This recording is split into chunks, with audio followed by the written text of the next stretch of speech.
sors? Oui, pourquoi, ça te dérange? Bernard Lefebvre vient prendre le thé, tu aurais pu attendre 5 minutes. Bon, pourquoi faire? C'est à toi qu'il fait la cour, pas à moi. Sois pas ridicule, je t'en prie. Si j'avais envie d'être seule avec lui, je ne te demanderais pas de rester. Écoute, Solange, fais ce que tu veux, mais ne me prends pas pour une idiote. Et ne compte pas sur moi pour te servir d'alibi. D'alibi? Bernard Lefebvre est amoureux de toi. Il n'y aura bientôt plus que ton mari pour ne pas s'en apercevoir. Depuis 2 mois qu'il s'est installé à côté, je suis sûre qu'il a passé plus de temps ici que chez lui. Il vit très seul, il aime bien venir bavarder. Je ne vois pas où est le mal. Oh, je ne te dis pas que j'y vois du mal. Mais je ne veux pas que ton mari s'imagine qu'il vient pour moi. C'est tout. Oh, ma pauvre Sophie, tu n'es guère psychologue. Tu devrais pourtant savoir que... Pardon, madame, mais est-ce que vous avez vu Victor? Non. Oh, monsieur est furieux, ça fait 1 heure qu'on le cherche partout. Où est-il, monsieur? À la cave, il a besoin qu'on l'aide pour descendre les 2 pièces de vin. Monsieur Lefebvre, on lui donnera un coup de main, il ne va pas tarder. Bon. Oh, ça me dit pas, c'est mon bonhomme, ça. Eh bien, tout s'arrange, tu vois. Ce cher Lefebvre va rendre service à ton mari, et ce n'est pas encore aujourd'hui qu'il aura des soupçons. Oh, mais tu m'embêtes à la fin avec tes allusions. Va faire ta promenade, va, ça vaudra mieux. Trop tard, ton soupirant arrive. Mais rassure-toi, je ne resterai pas longtemps. Tu dois te remettre à chercher du travail, tu sais. L'inactivité ne te vaut rien. N'y compte pas trop. Si tu veux te débarrasser de moi, tu n'as qu'à me donner ce qui me revient. On ne recommence pas avec ça, je t'en prie. On peut entrer. Un de ces jours, on vous dira non. Rien que pour voir votre tête. Ne faites pas attention. Ma sœur a l'esprit taquin aujourd'hui. Comment allez-vous? Assez bien, je vous remercie. On vient de me mettre à pied pour 15 jours. Mais ça me ferait plutôt plaisir. J'avais justement besoin de vacances. Pourquoi à pied? J'ai eu des ennuis avec mon train d'atterrissage. J'ai dû me poser sur le ventre.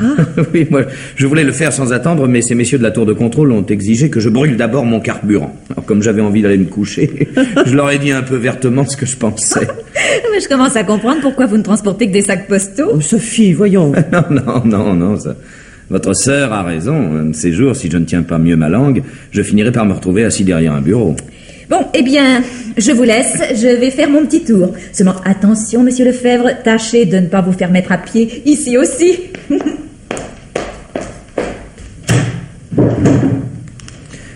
Et qu'est-ce qu'elle a voulu dire exactement? Vous ne devinez pas? Pas très bien, non? Asseyons-nous, voulez-vous? J'avais nullement l'intention de vous parler de cela, mais la sortie de ma sœur m'y oblige quasiment. Sophie s'imagine que vous êtes amoureux de moi. Ah. Eh bien, je n'avais pas non plus l'intention de vous le dire aujourd'hui, Non, mais... un instant, je vous en prie. Je serais navré que nous compromettions nos relations à venir. Je préférerais que vous m'écoutiez d'abord. Afin qu'ensuite je ne puisse plus parler. C'est ça, n'est-ce pas? C'est préférable, croyez-moi. J'ai beaucoup de sympathie pour vous. Je suis toujours très heureuse de vous voir, mais... Mais vous ne m'aimez pas. Vous me parlez comme un collégien à une midinette. Vous avez 35 ans. J'en ai 37, monsieur Lefebvre. De plus, je suis mariée. Et je ne suis pas femme à tromper mon mari. Je le sais. Et puisque vous m'obligez à me conduire en adulte, je vais être contraint de vous parler divorce. Vous plaisantez? Il n'en est pas question. Mais pourquoi? Enfin, vous êtes inouï. Nous nous connaissons depuis 2 mois Et depuis 2 mois, nous savons déjà que tout est possible. Nous l'avons su ensemble. Et dès le premier jour. Et quand bien même. Les êtres qui se rencontrent trop tard, ce n'est pas tellement rare. Mais cela ne donne pas le droit de tout bouleverser. Et vous n'avez rien à bouleverser ni à détruire. Il y a 5 ans, 1 an après la mort de votre père, vous avez épousé le directeur de votre entreprise. Ce n'était pas une histoire d'amour. C'était une association, vous me l'avez dit vous-même. Et vous n'avez pas d'enfant. Alors, de quel bouleversement parlez-vous? C'est incroyable. Nous nous connaissons depuis 2 mois. Nous n'avons jamais parlé de nos sentiments et voilà que tout à trac, vous me parlez de divorce. Franchement, je me demande si vous vous rendez compte. Bon, je me rends parfaitement compte que je viens de vous demander en mariage et je vous signale que c'est la première fois que cela m'arrive. Quant à la déclaration préalable que je ne vous ai pas faite, c'est vous-même qui venez de m'en empêcher. De toute façon, ce que je craignais est arrivé. Vous allez être obligé d'espacer vos visites. Parce que? Mais parce que maintenant, je ne pourrais plus vous recevoir ici sans me sentir en faute. Qu'à cela ne tienne, nous nous verrons dehors. Ah non, non, non, Solange. Marthe. Oh mon Dieu, monsieur, mais qu'est-ce que vous avez? Marc, mais qu'est-ce que... Non, attends. Laissez-moi m'asseoir d'abord. Allez chercher de l'alcool à dépensement, Marthe, et faites bouillir de l'eau. Voulez-vous que j'appelle un médecin? Non, c'est pas la peine. Mais si, voyons, tu as la tête ensemble. Mais non, ça saigne beaucoup, mais c'est qu'une éraflure. J'ai surtout pris un choc terrible. Mais ne reste pas ainsi, allonge-toi. Oui, attends. Qu'est-il arrivé? Ah ben, il y a 5 minutes que j'appelle, mais d'ici, vous ne pouviez pas entendre, évidemment.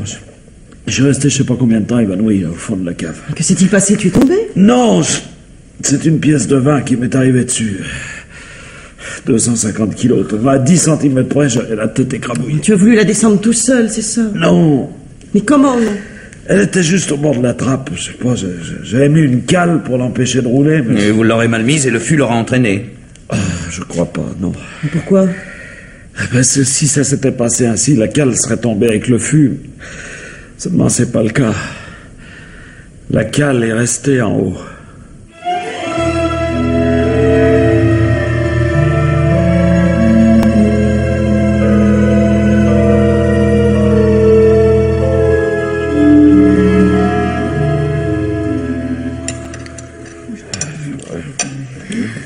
Terminé, monsieur? Non, redonnez-moi une part de tarte. Eh ben vrai, ça t'a pas coupé l'appétit d'avoir frôlé la mort. Ah non, tu vois. Pour un peu, je dirais même au contraire. Tu prendras du café? Non, merci, j'aime mieux pas. Je vais plutôt avaler un bon somnifère puis me coucher de bonne heure. Alors la petite cafetière, Marthe, et pas trop fort. Bien, madame. Marthe, est-ce que Victor a fini de dîner? Ah non, monsieur, il vient tout juste de commencer, là. Bon, laissez-le, j'irai le voir tout à l'heure. Bon, monsieur.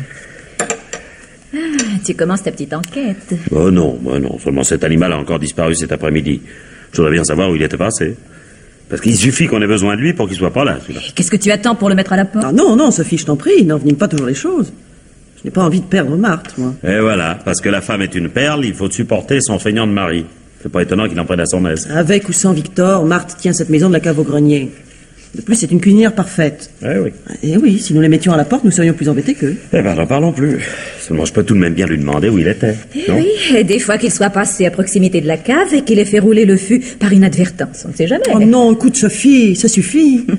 Tu es agaçante avec ta manie de plaisanter à tout propos. Ah, mais je ne plaisante pas. Marc nous a bien dit que ce tonneau n'avait pas pu rouler tout seul, non?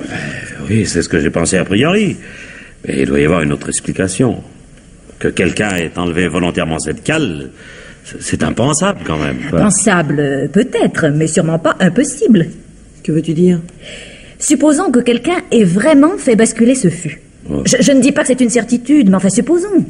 Eh bien, nous serions tous suspects. Comment ça? À ton avis, combien de temps es-tu resté évanoui?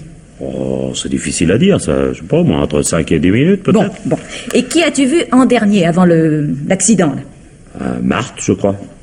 Oui, Marthe, quand elle est venue me dire qu'elle ne trouvait pas son mari. Donc, tu n'as pas dû voir arriver Bernard Lefebvre? Non. Tu ne m'as pas vu partir non plus? Non, quand je suis occupé à la cave, je passe pas mon temps à regarder qui va et vient. Oui, évidemment. N'empêche que ça fait déjà 2 personnes qui auraient très bien pu faire basculer le fût. Bernard Lefebvre en arrivant et moi en partant. Bon. Mais attends, en y ajoutant Victor, qui était Dieu sait où, Marthe, qui a pu quitter sa cuisine un instant, et ta femme, qui était seule ici, ça fait 5. Ah non. Navré de démolir ta jolie construction, mais tu te trompes, du moins en ce qui me concerne. Depuis le moment où tu es descendu pour sortir, je n'ai plus jamais été seule. Bon, c'est possible, mais je te signale quand même qu'à ce moment-là, Marc pouvait très bien être déjà évanoui dans la cave.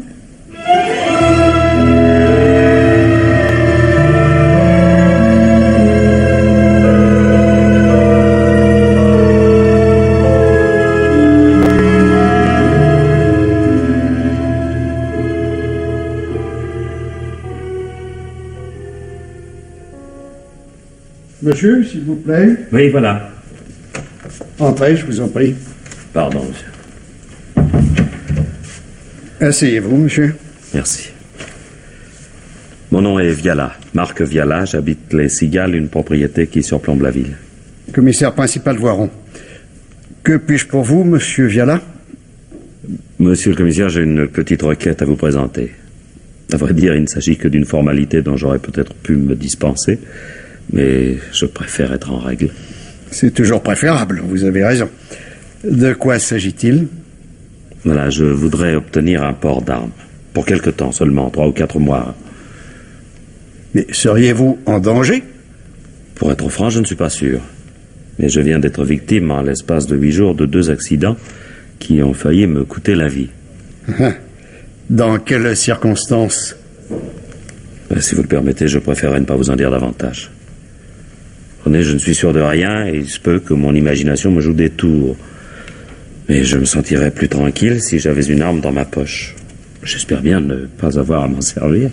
Une autorisation de port d'armes, cher monsieur, ne se délivre pas comme un permis de chasse. Vous me dites avoir échappé à 2 accidents, je vous crois volontiers, mais il me faudrait savoir dans quelles conditions.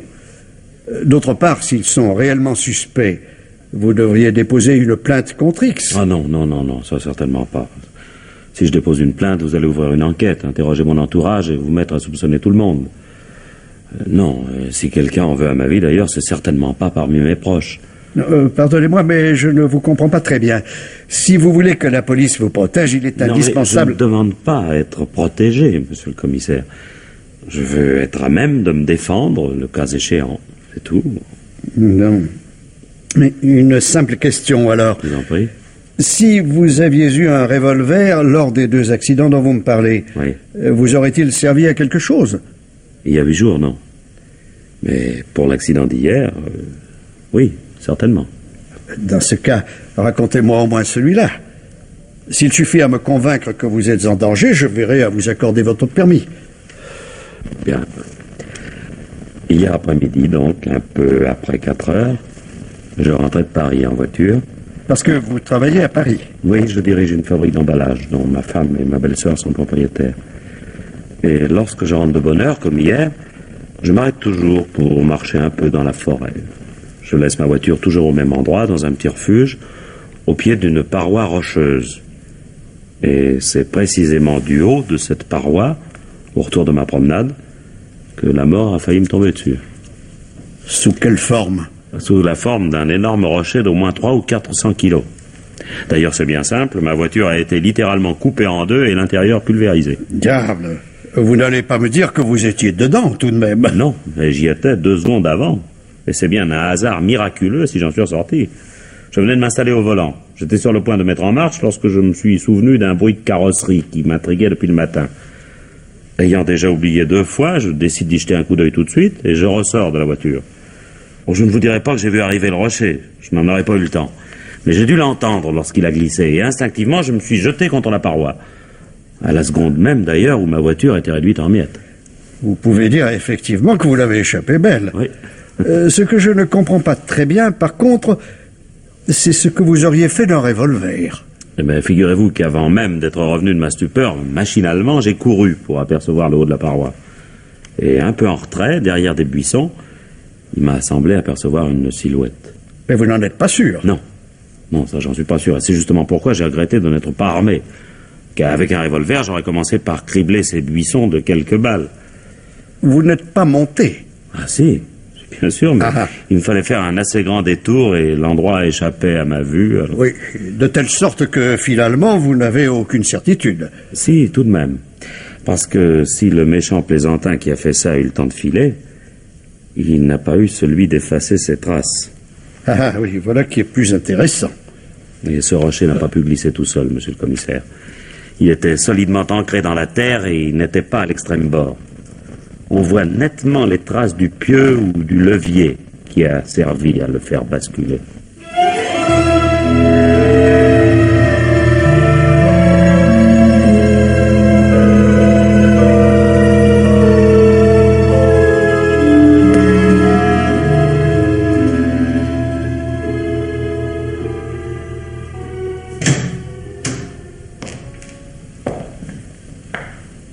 Il y a quelqu'un? Quelqu'un, s'il vous plaît? Voilà. Monsieur C. Bonjour, monsieur. Je voudrais voir monsieur Viala. Il n'est pas là. Il est à Paris avec sa femme. C'est pourquoi? Au sujet de l'accident d'hier. Je suis commissaire de police. Hein? Vous êtes au courant? Vaguement, oui. Comment ça, vaguement? Vous êtes au courant ou vous ne l'êtes pas? Je sais que sa voiture a été écrasée par un rocher, c'est tout. Qu'est-ce que c'est, Victor? Ouais, c'est quelqu'un de la police qui voudrait voir le patron. Ma femme. Commissaire Voiron, bonjour madame. C'est le commissaire. Je voulais voir monsieur Vialam, mais votre mari me dit qu'il est sorti. Eh oui, vous auriez dû téléphoner d'abord. Pour l'instant, il n'y a que mademoiselle Sophie qui est là. Mademoiselle Sophie? Oui, la sœur de madame. Vous voulez la voir? Puisque je suis là, pourquoi pas? Bon, ben, je monte la prévenir, elle est dans sa chambre. Ben, fais entrer monsieur le commissaire au salon. Et tâche de t'essuyer les pieds, hein? Oui, mais oui. Et venez par ici.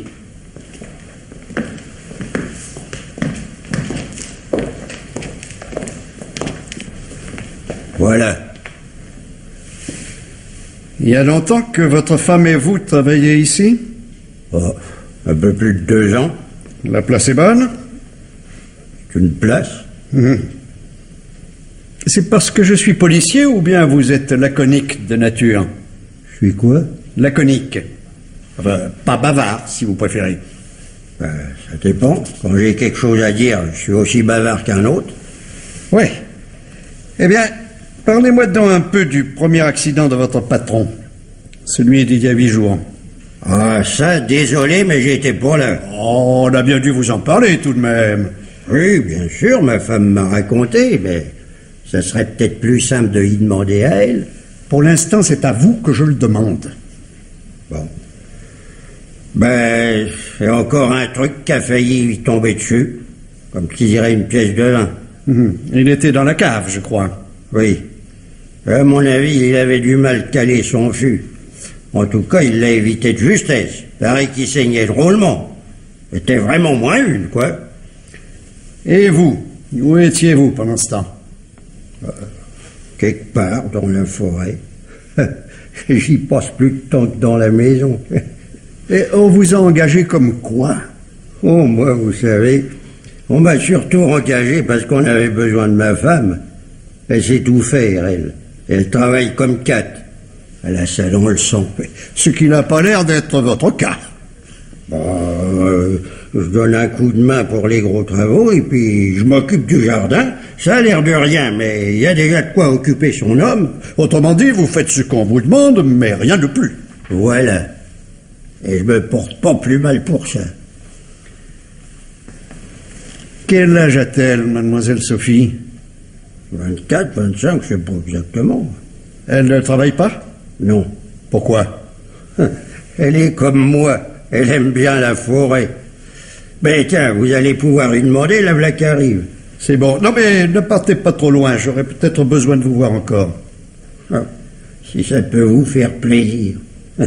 Vous me trouverez dans le jardin. Bonjour, mademoiselle. Bonjour, Victor.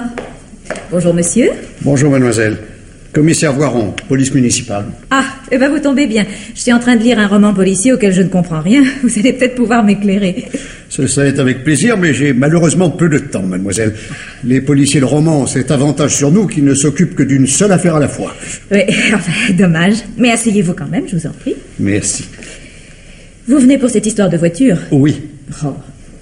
À la place de mon beau-frère, j'attaquerai la commune, moi. Enfin, quand il y a danger d'éboulement et au-dessus d'une route, il y a tout de même quelques précautions à prendre, non? Ce rocher n'est pas tombé sur la route, mademoiselle, mais passablement en retrait. Et d'ailleurs, il n'est pas tombé tout seul. Ah. Vous êtes sûr? Je suis allé sur place pour m'en rendre compte.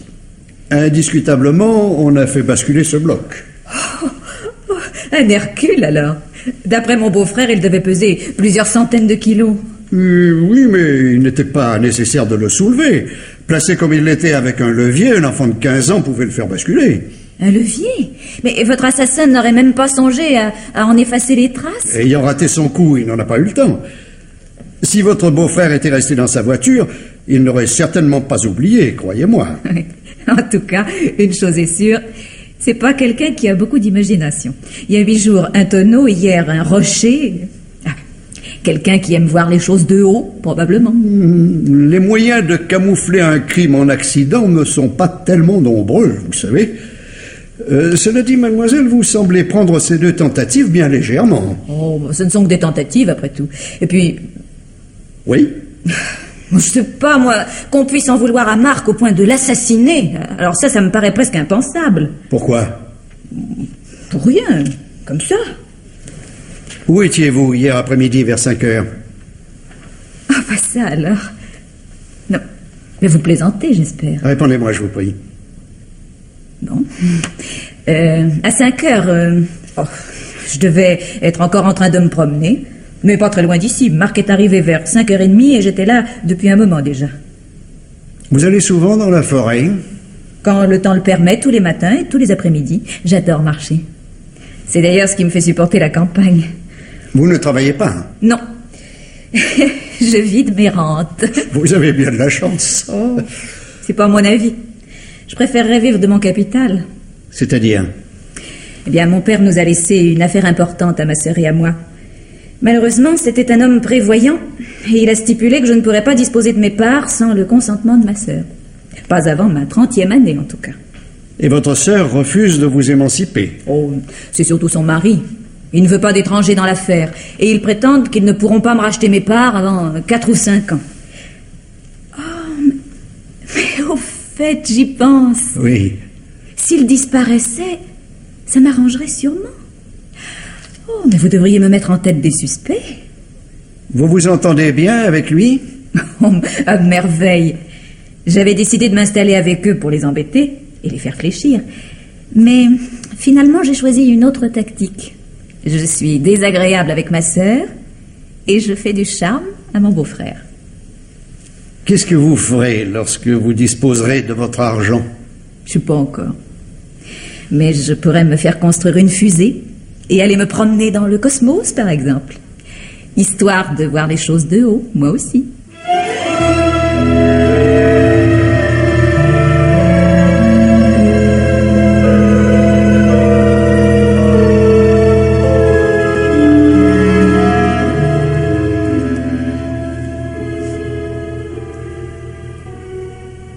Bonjour, Marthe. Bonjour, mademoiselle Sophie. Bien dormi? Oh oui. Oh, tellement bien que j'arrive pas à me réveiller. Dépêchez-vous de me donner du café. Qu'est-ce que c'est que ce plateau? Ah, c'est pour monsieur. Il est pas bien, il garde la chambre. Comment ça me... Je viens d'entendre la voiture. Ah, c'était madame. Ah, bon.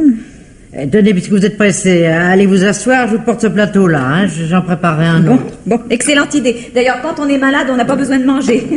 Ah, dites donc, elle rentre déjeuner, ma sœur? Non, elle est allée faire la paye, elle ne rentrera que ce soir. Oh là là, bien ma veine, moi qui voulais aller à Paris cet après-midi. Parce que c'est assommant d'avoir qu'une voiture. Nous en aurons une toute neuve la semaine prochaine, je l'ai commandée hier. Bonjour. Bonjour, monsieur. Bonjour, je croyais que t'étais malade. Non, oui, j'ai dû prendre froid, mais je préfère me reposer un peu.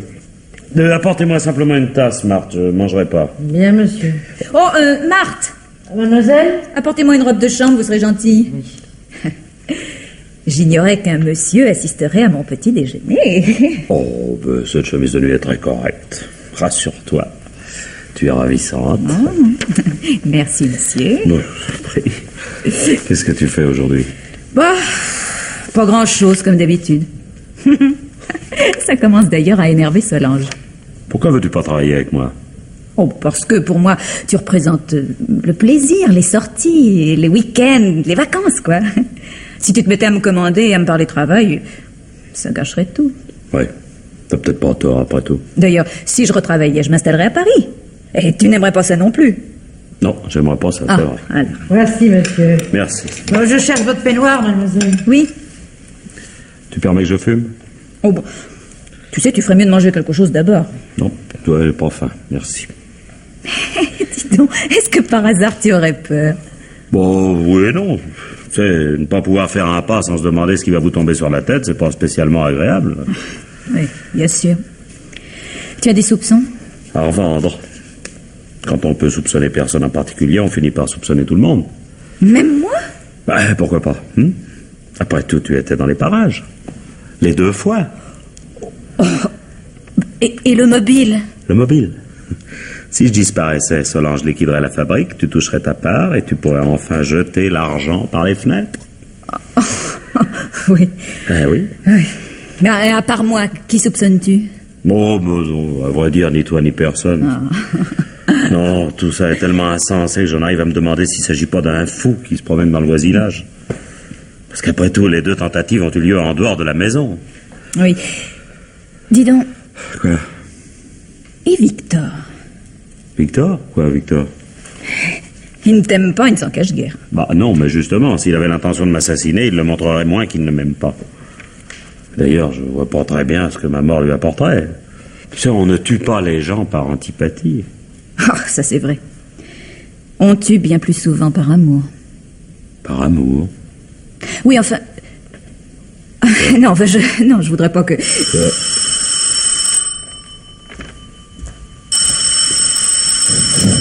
Allô? Oui, c'est moi. Un accident, où ça? Mais c'est grave? Bon, oui. Non, j'y vais tout de suite. Solange vient d'avoir un accident de voiture. On l'a transporté à Beaujon.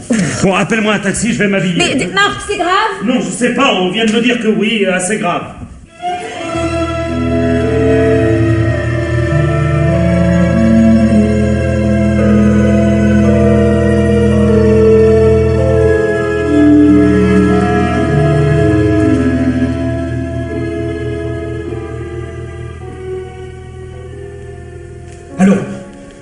Allô? Non, ne... Ils sont recoupés. Bon, tant pis, j'y vais. À quoi ça vous avancera? Si madame est grièvement blessée, vous pourrez pas la voir. Et d'ailleurs... Et d'ailleurs quoi? Ça me regarde pas, mais... Peut-être bien que monsieur pourrait s'étonner de vous voir arriver. Après tout, vous n'êtes qu'un voisin. Et ça veut dire quoi, ça, exactement? Oh, exactement. Rien. Si vous comprenez pas, c'est pas à moi de vous expliquer. Ouais. Quelle heure est-il? 12h30. Et moi, ce qui m'étonne, c'est que mademoiselle n'ait pas téléphoné. Oh, la voilà. Vrai. Je l'ai même pas vu arriver. Alors? On ne sait pas, on ne sait rien. Les médecins refusent de se prononcer. Est-ce que vous pourrez me conduire ou me prêter votre voiture cet après-midi? Bien sûr, voyons. Bon, alors tenez, Marthe, allez payer le taxi et renvoyez-le. Bon. C'est grave pour madame? Oui, très grave, oui. Vous voulez dire que sa vie est en danger? Oui, je crois que oui. Et il n'y a pas que ça. Comment pas que ça? Marc est resté à l'hôpital, mais moi je suis allée sur le lieu d'accident. Et alors? Des policiers étaient en train d'examiner la voiture. Ils pensent qu'elle a pu être sabotée. Quoi? Un automobiliste qui roulait derrière Solange s'est arrêté pour témoigner. À 80 à l'heure, dans une ligne droite, la voiture est brusquement partie dans le fossé.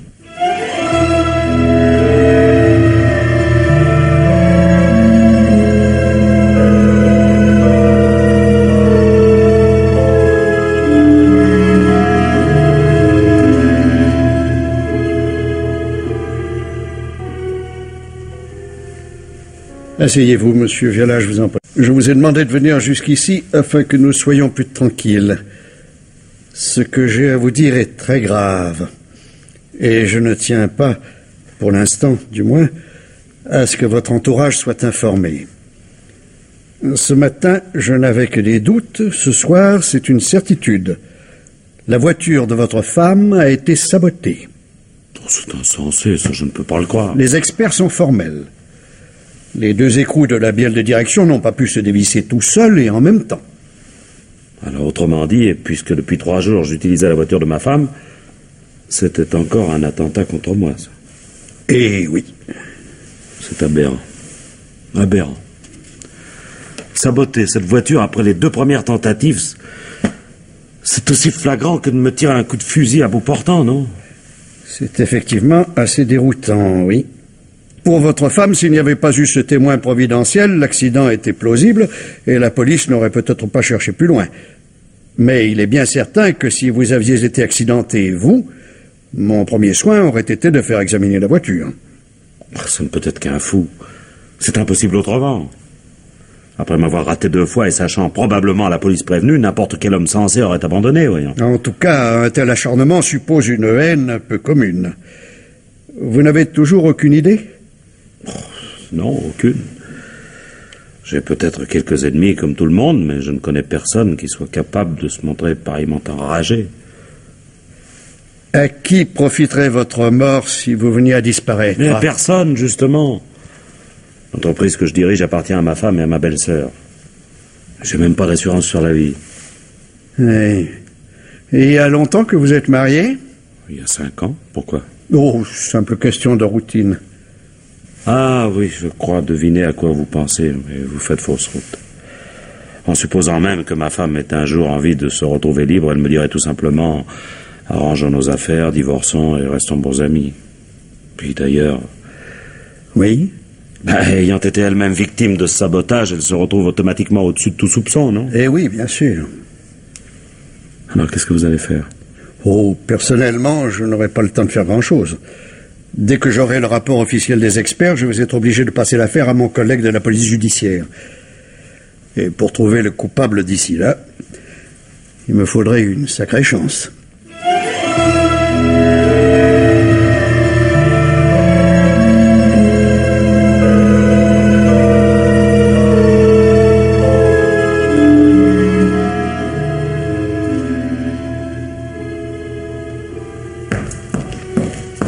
Alors?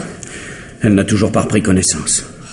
D'après les radios, il n'y aurait pas de fracture, mais les médecins ne sont pas rassurés pour autant. Ils disent que certaines commotions peuvent être plus graves qu'une fracture franche. Mais vous l'avez vu? Non. Et Marc, où est-il?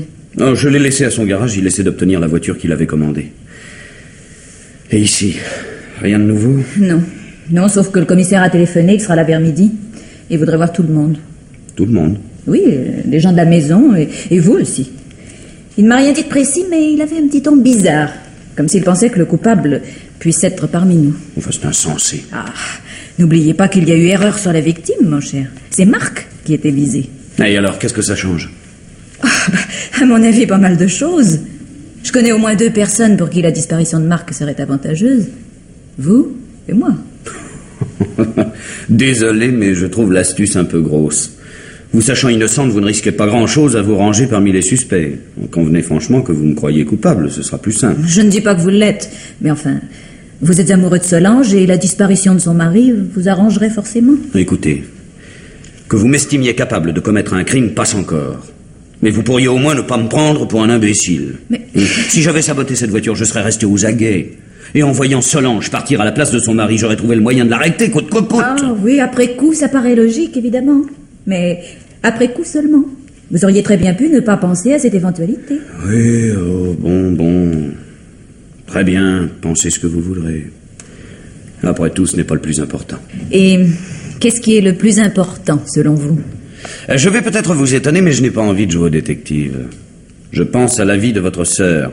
Un point, c'est tout. Moi aussi, j'y pense. Mais ça n'empêche pas de réfléchir par ailleurs. Mais vous ne réfléchissez pas, vous dites n'importe quoi. Tout ce qui vous passe par la tête.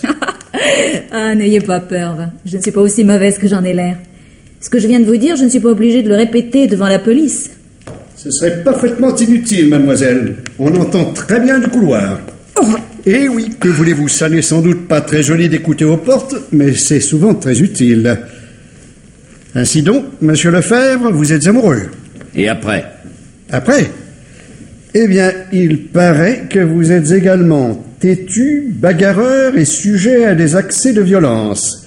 Excellent pilote au caractère malheureusement difficile. Ah, bon, je vois. Et vous estimez sans doute que de s'introduire de nuit dans un garage pour bousiller la direction d'une voiture, cela ressemble à un accès de violence. Pas précisément, vous avez raison.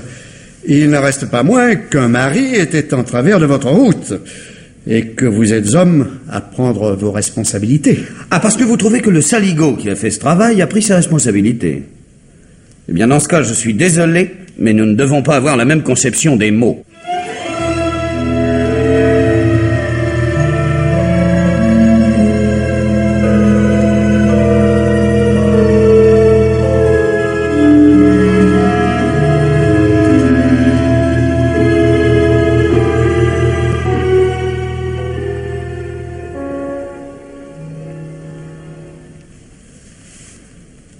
Asseyez-vous et cessez de ronchonner, priez-vous, voulez-vous? Que vous n'aimiez pas les policiers, c'est votre droit et ça m'est complètement égal. Mais nous sommes en présence d'une tentative d'assassinat avec préméditation. Et je vous jure que vous allez parler. Mais puisque je vous dis que je sais rien, qu'est-ce que vous voulez que je parle? Répondez à mes questions, je ne vous demande rien d'autre. Où étiez-vous au moment de la première tentative? celle de la cave. J'ai cru comprendre quand vous avez cherché partout à ce moment-là. Mais je vous l'ai déjà dit la première fois que vous êtes venu, j'étais dans la forêt. C'est vrai. Vous avez même précisé alors que vous y passiez le plus clair de votre temps. C'est pour la forêt que ma femme et moi, on a accepté cette place. La ville, le bruit et les râleurs, moi j'en avais assez. Et que faisiez-vous auparavant? Je travaillais, pardi. Où ça? Dans un garage, là. Seulement, c'est pas la peine d'en profiter pour vous imaginer des trucs. Parce que la mécanique, moi, j'y connais rien. Je servais de l'essence et je lavais les voitures. Il n'y a pas besoin d'être mécanicien pour desserrer quelques écrous. Ah, ça, d'accord. Même que je connais des femmes qui ont fait des courses, des rallyes, comme elles disent, et qui en savent plus long que moi. Ah oui? Vous en connaissez beaucoup? Ben, quelques-unes, oui. Depuis le garage, justement. Et c'est même comme ça que j'ai connu Mademoiselle Sophie, et qu'elle nous a proposé la place. Ah. Et vous avez... Oui, qu'est-ce que c'est? Je m'excuse de vous déranger, monsieur le commissaire, mais c'est que j'aurais besoin de ma cuisine, moi. Vous pourriez peut-être vous installer à côté. Non, inutile, j'ai presque terminé. D'ailleurs, vous pouvez rester. Ah, bon, très bien. Votre mari était en train de me dire que mademoiselle Sophie avait participé à des rallyes automobiles et qu'elle était probablement plus forte que lui en mécanique. Quoi? Ah, ça, mais tu deviens fou, Victor, qu'est-ce qui te prend? Le commissaire a l'air de me chercher des poux parce que j'ai dit que je travaillais dans un garage. Alors, j'ai juste voulu dire qu'à ce compte-là, ben, on pouvait soupçonner tout le monde. Oui, peut-être. Mais on peut ajouter, en ce qui vous concerne, que vous n'aimez pas votre patron. Pourquoi? Je suis pas payé pour l'aimer, je suis payé pour travailler. Non, prenez garde, Priou. Je vous préviens que votre attitude ne parle pas en votre faveur. Jusqu'à présent, vous n'êtes pas plus suspect qu'un autre, mais pas moins non plus. Ah, vous parlez pas sérieusement quand même. Et pourquoi non? Mais enfin, monsieur le commissaire, mais pourquoi voudriez-vous que mon Victor il ait essayé de tuer monsieur? Mais qu'est-ce que ça lui aurait rapporté? Jusqu'à preuve du contraire, rien. Et ça vaut mieux pour lui, croyez-moi.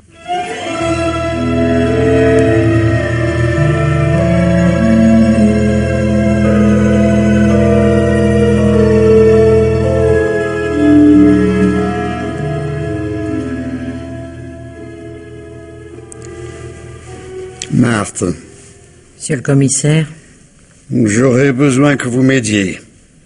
Mais il me faut être sûr de votre discrétion. Puis-je compter sur vous? Bah, oui, je pense. Ce n'est pas une réponse, ça. Oui ou non? Voulez-vous que je démasque le coupable? Vous savez qui c'est? Je crois, oui. Seulement, je n'ai pas de preuves et je risque fort de n'en jamais trouver. Et vous comptez sur moi pour... Pour m'aider, oui. Pourquoi moi? Parce que vous connaissez très bien tout le monde ici et qu'il me faut certains renseignements. Et puis aussi parce que j'ai confiance en vous. Vous ne me soupçonnez donc plus? Oh, je ne vous ai jamais vraiment soupçonné, vous savez. Mais Victor... Écoutez, je ne peux rien vous dire pour l'instant, mais faites-moi confiance. Enfin, s'il s'agissait de faire incriminer votre mari, ce n'est pas à vous que je viendrais demander de l'aide. N'empêche que ce matin, c'est tout juste si vous ne l'accusiez pas. Il y a du nouveau depuis ce matin. Et à moins que je ne me trompe complètement, vous n'avez rien à craindre pour votre mari. Ah bon? Bah, si vous croyez vraiment que je peux vous aider... Oui, mais je vous remercie, Marthe.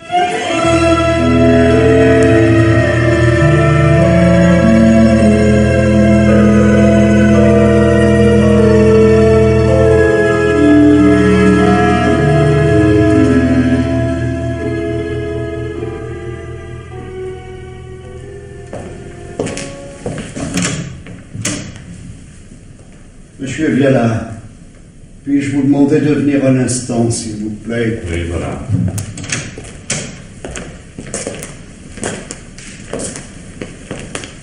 Asseyez-vous, je vous en prie. Je suis navré d'avoir à vous importuner en un pareil moment, mais il m'est impossible de faire autrement. Ça ne pourrait vraiment pas attendre demain? Malheureusement, non. La police judiciaire va prendre l'affaire en main et à défaut du coupable, il me faut lui remettre un rapport très détaillé. Alors, si je vous comprends bien, nous n'avons pas fini d'être interrogés. Vous pouvez même considérer que vous ne l'avez pas encore été. Personnellement, espérant découvrir la vérité, j'ai un peu négligé les questions de routine, je l'avoue. Vous n'avez pas la moindre piste? À vrai dire, j'en ai une seulement. Seulement? Il y a des hypothèses tellement énormes que l'on hésite à les formuler. À quoi pensez-vous? Pour être franc, je ne comptais pas vous parler de cela. Mais peut-être pourriez-vous m'aider, après tout.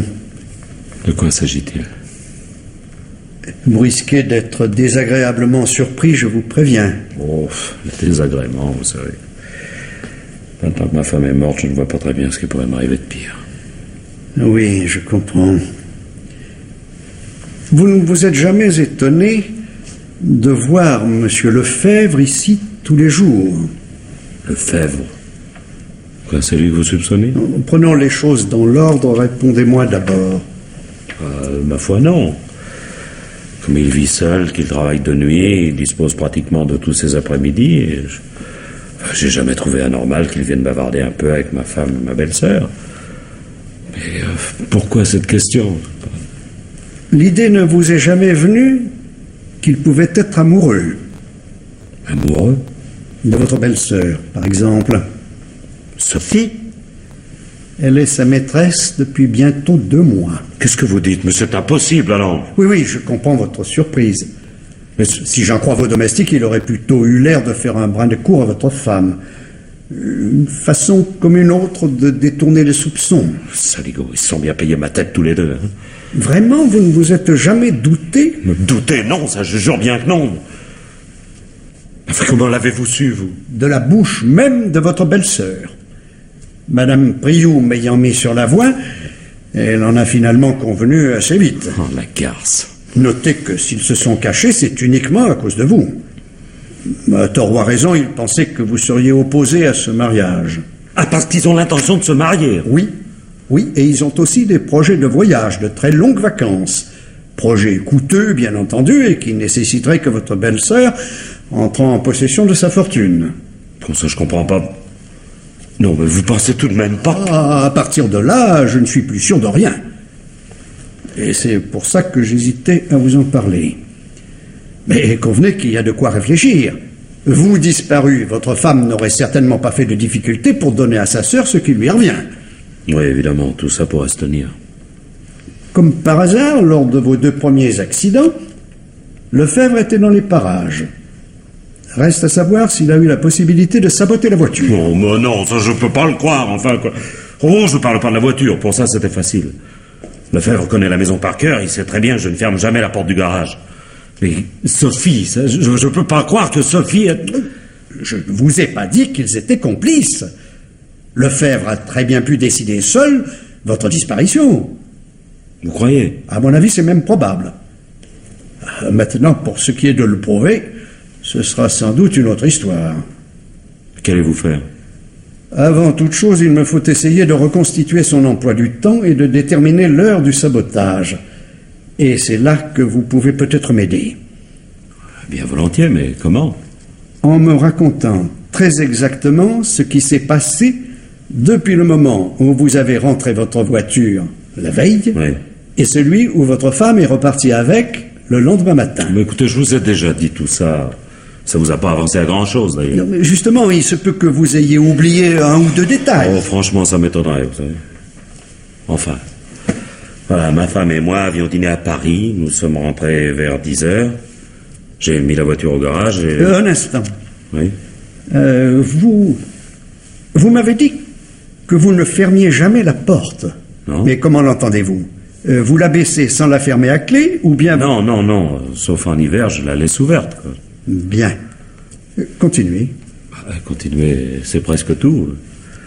Je me sentais déjà pas très bien et nous nous sommes couchés immédiatement, d'ailleurs. Mais ce n'est pas à ce moment-là que vous avez décidé de ne pas aller au bureau le lendemain. Non, ça c'est que le lendemain matin.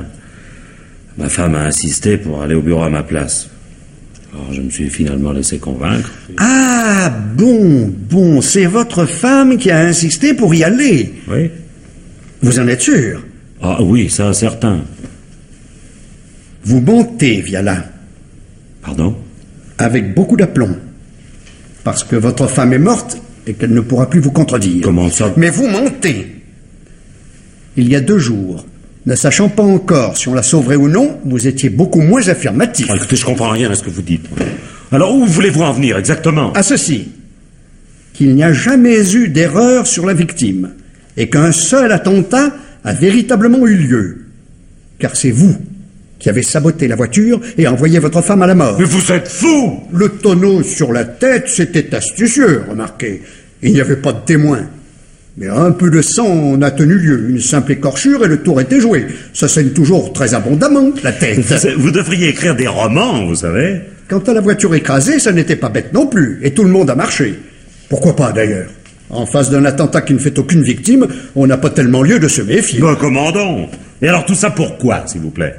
Pour bien accréditer l'idée que quelqu'un veut vous tuer, de telle sorte qu'après le 3e attentat, votre femme étant victime à votre place, on ne puisse penser que c'était bien elle qui était visée. Oui, ça j'avais compris, merci. Seulement, je vous demande, pourquoi, selon vous, j'aurais voulu tuer ma femme? Tout simplement parce que ce n'est pas Monsieur Lefebvre qui est amoureux de votre belle-sœur, c'est vous. Oh, pas de mieux en mieux. J'en étais presque certain, et vous me l'avez confirmé il y a un instant. J'ai dû vous faire un petit mensonge. Il n'y a jamais rien eu entre Mademoiselle Sophie et Bernard Lefebvre. Mais votre réaction a été très concluante. Ah oui. Eh bien, appelez Sophie. Dites-lui que je suis amoureux d'elle, voulez-vous? Je vous parie tout ce que vous voudrez qu'elle vous rira au nez. Pardi, vous êtes un homme lucide et patient. Vous n'alliez pas risquer de tout gâcher en vous déclarant. Il fallait tout d'abord que votre femme disparaisse. Après quoi, héritant d'une moitié de l'entreprise et devenant le gérant de l'autre jusqu'à la 30e année de votre belle-sœur, vous auriez eu tout le temps de la séduire, en lui offrant la vie mondaine et dorée dont elle rêve, probablement. Mes compliments. Ah, c'est ce que j'appelle une brillante imagination. Ce qui m'a étonné, voyez-vous, c'est que vous ayez été le seul dans cette maison à ne pas vous apercevoir que Bernard Lefebvre était amoureux de votre femme.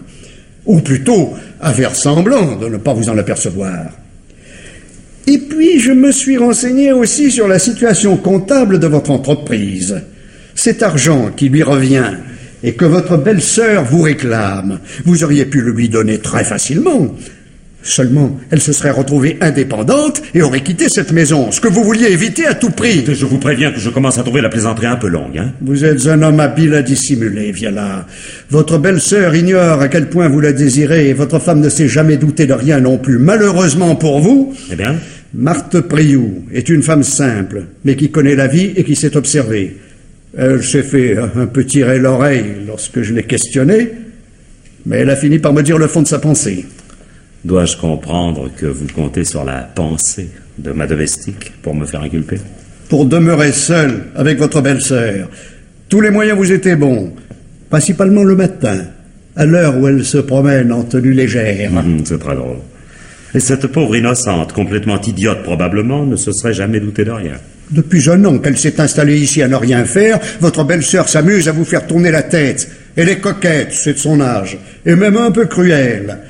Mais je peux vous certifier qu'elle ignore à quel point elle a réussi.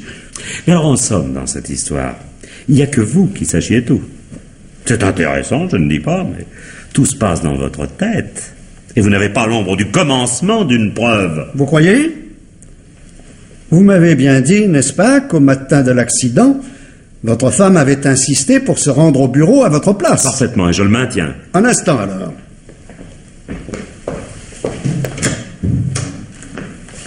Vous avez entendu? Nous avons entendu, commissaire. Vous aussi, Priou? Oh, pour sûr. Bon, parfait. Alors, soyez gentil d'appeler la gendarmerie et demandez que l'on m'envoie immédiatement 2 hommes. Voilà. À travers cette porte, 4 témoins vous ont entendu affirmer que votre femme avait choisi elle-même d'aller au bureau pour vous remplacer. Et alors? Alors c'est faux. Vous avez dû insister beaucoup, au contraire, pour qu'elle accepte d'y aller. Et je le prouverai. Vous le prouverez grâce au témoignage de quelqu'un qui nous aura entendu à travers la porte, probablement. Non, monsieur Viala, non. Je le prouverai grâce au témoignage de la principale intéressée, tout simplement. Vous dites? Là encore, j'ai dû vous mentir, mais je ne le regrette pas. Quoi? Votre femme est définitivement hors de danger. Et j'ai eu avec elle cet après-midi un entretien très intéressant. Je ne vous crois pas, c'est maintenant que vous mentez. Vos mouchards sont encore derrière la porte et vous espérez probablement que je vais avouer, hein? Je n'ai pas besoin de vos aveux. Dieu merci, votre femme est vraiment vivante. Et nous aurons de quoi vous faire condamner, même si vous n'ouvrez pas la bouche. Marc Viala, au nom de la loi, je vous arrête pour tentative d'assassinat avec préméditation. Et si vous me permettez d'ajouter un mot à cette formule conventionnelle et obligatoire, je vous dirai que je vous arrête avec un certain plaisir. Parce que j'ai rencontré bien des saligots au cours de ma carrière, mais franchement, vous les battez de pouce.